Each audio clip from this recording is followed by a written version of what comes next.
dito muna tayo. No? Madami ang nagtataka. Magtataka pa ba kayo? Sabi, Mr. President, may kulang po.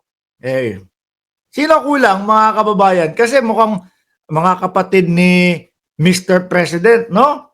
Eh, lahat nandiyan. Nandiyan din po si Madam Imelda Marcos. Oh, sino ang wala? Eh, baka nandoon. Doon nakikiparty, doon nakikipamily party ho, mga kababayan. Malamang ho ito kung live ni Boss Mike Cervera ito, sasabihin ni Boss Mike Cervera, wala si Baba! Hindi, oy, suportahan niyo po yan si Boss Mike, mga kababayan. Mag-iilan na, malapit na din pong mag 500,000 subscriber yaan si Boss Mike Cervera, mga bossing. Dito sa ating channel, pag ho tayo nagsasalita, magaan-gaan lang ho no? Pero kapag kay Boss Mike Cervera channel, mga bossing, rektahan, wala si Baba. Ganun yan. Ano ho, mga kababayan, alam niyo po si Boss Mike Cervera, mga bossing, talaga pong ano yan talagang yan yata ang kahuli-hulihan na talagang nakasuporta pa din kay Manang Aimee, mga bossing. Si Boss Mike Cervera, siya yung kahuli-hulihan na talagang nakakapit pa din kay Manang Aimee. Nagulat ako sabi ko, naku, wala na. Pati si Boss Mike Cervera, tinabangan na kay Aimee. Tayo ho kapag tayo tumatawag sa sa dating Pangulo, kay Duterte.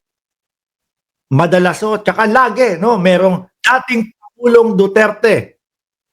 Kay Inday Sara, Inday Sara Duterte, ating Vice Presidente. Kapag kay Boss Mike Cervera mga kababayan, yang mga yan, digong nyo. Di ba? Rektahan po dun Kaya huwag nyong kalimutan na isubscribe yun. Happy Mother's Day! Sabi ng Pangulo at sa mga lahat ng ina dyan. Pero wala si Aimee Marcos. Mukhang ang ating Pangulo sumuko na din kay Aimee Marcos.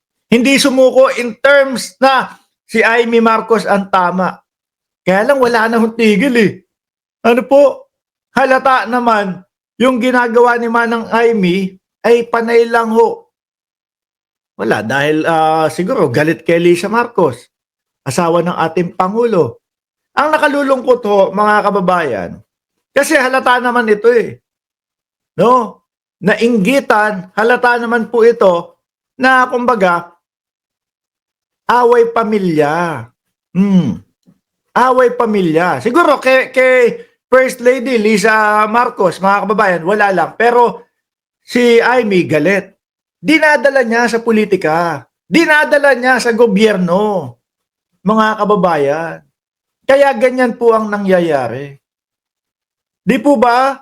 Kaya ganyan po ang nangyayari. Biruin nyo naman, tingnan nyo na lang po sa pamilya nyo, mga pamilya nyo, kahit anong galit mo sa kapatid mo, kahit anong galit mo sa nanay mo, pagdating ng Mother's Day, talagang babatiin at babatiin mo yan. Di ba, mga kababayan? Hindi mo papalagpasin yan. Eto wala na Di po ba? Nakakalungkot mang isipin, mga kababayan, pero minsan kailangan umaabot tayo sa punto na ganito din ho, no? At hindi lang po ang Pangulong Bongbong Marcos ang tinatabangan na. Hindi lang din po si Boss Mike Cervera ang tinabangan na kay Manang Aimee. Karamihan po ng mamamayang Pilipino. Eto ang pinaka mataas ang tingin ko po sa sumusuporta kay Pangulong Bongbong Marcos yung mga loyalista po. 'Di ba? Ako po, hindi ko po maikukonsidera ang aking sarili bilang loyalista. Nakakahiya po. Bakit? Naku, si Mark nahihiyang maging loyalista. Hindi po. Nakakahiya po kasi yung mga loyalista na po yan, mga kababayan, simulat sa pulpo, no? Nakaupo pa lang po si dating Pangulong Ferdinand Marcos Sr., nandiyan na po sila. So karamihan po ng mga sumusuporta, kapag ka nalaglag yung kanilang sinusuportahan, nagbabaklasan, nag-aalisan na po. Pero ang mga loyalista po, nanatili, na nakasuporta po. Ipinatapon na, dinala na, o nasa Hawaii na ang pamilya Marcos, ang loyalista po, nandyan pa din po. Kaya napakataas ng respeto ko po sa mga loyalista, mga kababayan.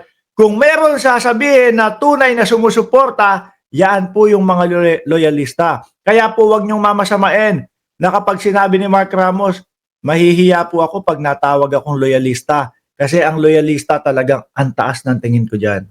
No? Tayo naman po, mga kababayan, matagal na din tayo sumusuporta sa Pangulong Bongbong Marcos. Pero hindi natin kaya na ihalin tulad yung sarili natin doon sa mga loyalista. Pati nga po yung mga yan, matabang na kay Senadora Amy Marcos. Biruin niyo po yun. Yung mga tao na umangat, bumaba, no? Mawala sa Pilipinas, nakasuporta pa din sa mga Marcos. Ito, tinabangan na ho kay Manang Amy, mga kababayan. Kasi wala namang ginagawa. Pangit nung mga atake. Halatang may kinaiinggitan, tapos dinadala sa bayan. Dinadala sa paggugobyerno. Damay pati ang trabaho sa gobyerno. Sabi ni Miss Montreal, kagaya na lang po nito, mga kababayan, sabi ni Miss Montreal, ako loyalista, hindi ko binoto si Amy. Sabi nga nung ibang mga loyalista, nakita nila, nagsasalita at humihingi ng boto si Madam Imelda para kay Amy Marcos. Sabi niyang mga loyalista, Madam, ipagpaumanhin mo, pero this time, susuway ako sa inyo. Di ba? Hindi ko po iboboto si Amy Marcos. Sorry. Lalo na yun, do sa mga friends ni Manang Amy. Di ba, mga kababayan? Yung mga tao na talagang hindi bumibitaw sa mga Marcos, eto, sinukuan na si Amy. Mga bossing. At nakikita ko ho, mga kababayan, pati ang Pangulo, wala, give up na, no? Diyan sa usapin na yan. Hindi nakasama, Sabi ni Peli Rojas, lagi na lang akong late. Okay lang po, kakaumpisa lang ho natin, mga kababayan, no? Ng ating live. Alisin na natin ito, no?